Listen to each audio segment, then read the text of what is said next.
Watch out करने और क्या अप्रोच रखें? देखिए आशीष, अप्रोच तो वही है जो कल भी थी।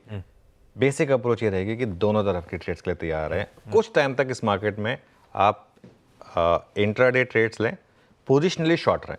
ये मेरी अप्रोच है पिछले 3-4 दिन से कि पोजिशनली शॉर्ट रहें और इंट्राडे में ट्रेड करें। बड़ा ट्रेंड क्योंकि इस मार्केट का सेल ऑन रैली का है।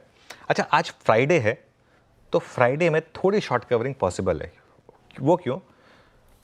आपने देखा होगा कई बार ट्रेंडिंग लॉन्ग मार्केट में भी फ्राइडे को थोड़ी प्रॉफिट बुकिंग आ जाती है, क्योंकि हर किसी को अच्छा लगता है वीकेंड पे थोड़ा पैसा घर ले जाना। तो शॉर्ट्स ने बहुत पैसा बनाया है इस मार्केट में, तो हो सकता है वो थोड़ा पैसा घर ले जाना चाहे। ये पॉसिबिलिटी ड्यूरिंग इंटरडे ट्रेड मुझे लग रहा है कि थोड़ा सा प्रॉफिट बुकिंग पॉसिबल है। तो इसलिए मुझे ही लग रहा है कि दोनों साइड की ट्रेड पॉसिबल है। लेकिन एक चीज़ है, लॉन्ग्स की हिम्मत होगी नहीं कि वीकेंड पे कैरी करें, तो इसके लिए टुवर्ड्स द एंड शायद फिर थोड़ा सा प्रेशर भी बन जाए। तो इसके लिए जैसे मैं कह रहा हूँ, दोनों तरफ के मौके मिलेंगे आपको। यहाँ रेजिस्टेंस मिलेगी पहले आपको 24,480 पर, कल का हाई, वहाँ से हम स्लिप हुए थे सुबह खुलते ही, और बड़ी रेजिस्टेंस है 24,550 से 24,600। जब तक ये क्रॉस नहीं होती तब तक टेक्सचर मार्केट का खराब ही रहेगा, सेल ऑन रैली का रहेगा।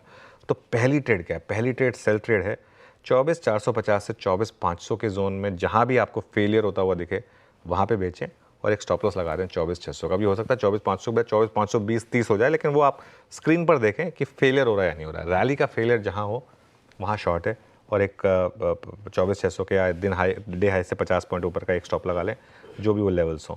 सपोर्ट कहाँ मिलेगा आपको? सबसे पहले 24,341 से 24,381, लास्ट के 2 दिन का लो। कल का लो परसों के लो से ख़राब था, लेकिन फिर भी उसके ऊपर जाके हम बंद हो गए थे। तो इसके लिए ये 2 क्रूशियल लेवल हैं, 24,341 और 24,381। इसके नीचे अगर आप फिसले तो मुझे लग रहा है कि फिर 24,250 से 24,300 का रास्ता ओपन होगा।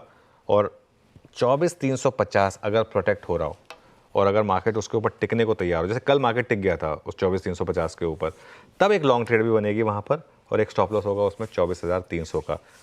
अगर तो आप नहीं कर सकते दोनों साइड की ट्रेड, तो कुछ टाइम के लिए ट्रेडिंग से दूर रहें और सिर्फ इन्वेस्टमेंट पर फोकस करें। बिल्कुल ठीक।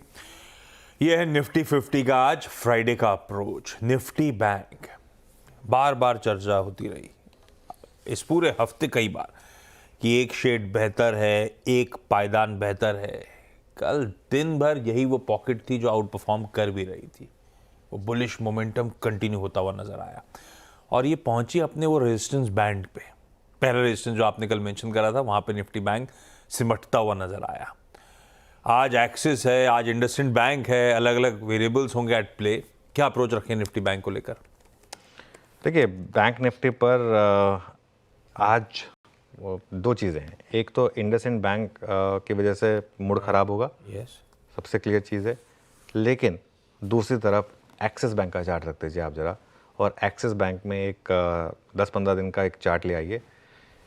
एक्सिस बैंक की वजह से आज थोड़ा सा सेंटीमेंट सुधरेगा। ये तो खैर एक्सिस बैंक का कल का चार्ट था, 14 डे चार्ट है, और ये मुझे लग रहा है कि एक्सिस बैंक कुछ हद तक कॉम्पनसेट करेगा, और एक्सिस बैंक का वेट इंडसइंड बैंक से ज़्यादा है। तो उस हिसाब से आपके पास एक एक्सीडेंट ऑफ द डे है तो एक अच्छा न्यूज़ ऑफ द डे भी है। लेकिन HDFC बैंक अभी भी बैंक निफ्टी की सबसे इंपॉर्टेंट और सबसे मजबूत कड़ी है। HDFC बैंक साइन दे रहा है, लेकिन अब इशू क्या है HDFC बैंक में मैंने बात की थी करीब यहाँ से जब 100 रुपये नीचे था, वो जब नंबर्स आए थे कि ये अब स्टॉक चलने को तैयार है। अब इसका वापस टेस्ट होगा 1780 1790 के आसपास, जहाँ आकर ये पिछली बार रुका था और हार्ड टॉप बनाया था। देखिए किस तरीके से वहाँ से गिरा था, याद है आपको डबल टॉप जब उसने बनाया था तब। तो वो अब वापस उस लेवल पर आ रहा है, तो वहाँ पर HDFC बैंक का भी टेस्ट होगा। खैर एनीवे, अब बात करते हैं इंडेक्स के सपोर्ट और रेजिस्टेंस की। पहले इंडेक्स पर 51,200 कल का लो बैंक निफ्टी के लिए बहुत क्रूशल है, और फिर उसके बाद आपका 100 डे एक्सपोनेंशियल मूविंग एवरेज और जो रिसेंट लो रहा है 51,000। बैंक निफ्टी मैंने हो क्या गया आशीष, एक 600-700 पॉइंट का एक बैंड बन गया जिसमें सारे सपोर्ट और सारे रेजिस्टेंस हैं। देखिए सपोर्ट 51,200 पर और फिर 51,000 पर। रेजिस्टेंस कहाँ है? हाँ, अगर 51,000 टूटा तो फिर आपको अक्टूबर का लो 50,200 उसके भी दर्शन हो सकते हैं, उसके लिए भी तैयार है। लेकिन रेजिस्टेंस कहाँ है बैंक निफ्टी पर? 51,750 से 51,800 के बीच में। देखिए क्या क्या प्लेस्ड है। कल का हाई प्लेस है, 20 day exponential moving average placed है, और 50 day exponential moving average place है, सिर्फ इस 250 पॉइंट के बैंड में, मतलब यहाँ से 250 पॉइंट के बैंड में। और उसके बाद अगर ये क्रॉस हुआ तो 52,000 से 52,100 चार्ट के हिसाब से, जहाँ से हम वो रैली फेल हुई थी बैंक निफ्टी की। तो अप्रोच यही रहेगी कि कोई भी रैली फेल हो बैंक निफ्टी में, वहाँ सेल करें और एक 100 पॉइंट के करीब का स्टॉप लॉस लगा दें सिस्टम में। अगर 51,200 बच जाए लोअर लेवल पर, जैसे कल बच गया था, अगर 51,200 बच जाए लोअर लेवल पर तो वहाँ पर बाय करें और एक स्टॉप लॉस लगा दें। 51,000 का सिस्टम है, थोड़ा डीप रखना होगा क्योंकि अदरवाइज वो आपका स्टॉप खा जाएगा। तो इसके लिए again only if you are compulsive trader, otherwise इस मार्केट में ट्रेडिंग ना करके इन्वेस्टर बन जाएं, उसमें भी कोई बुराई नहीं है। लीजिए भाई साहब।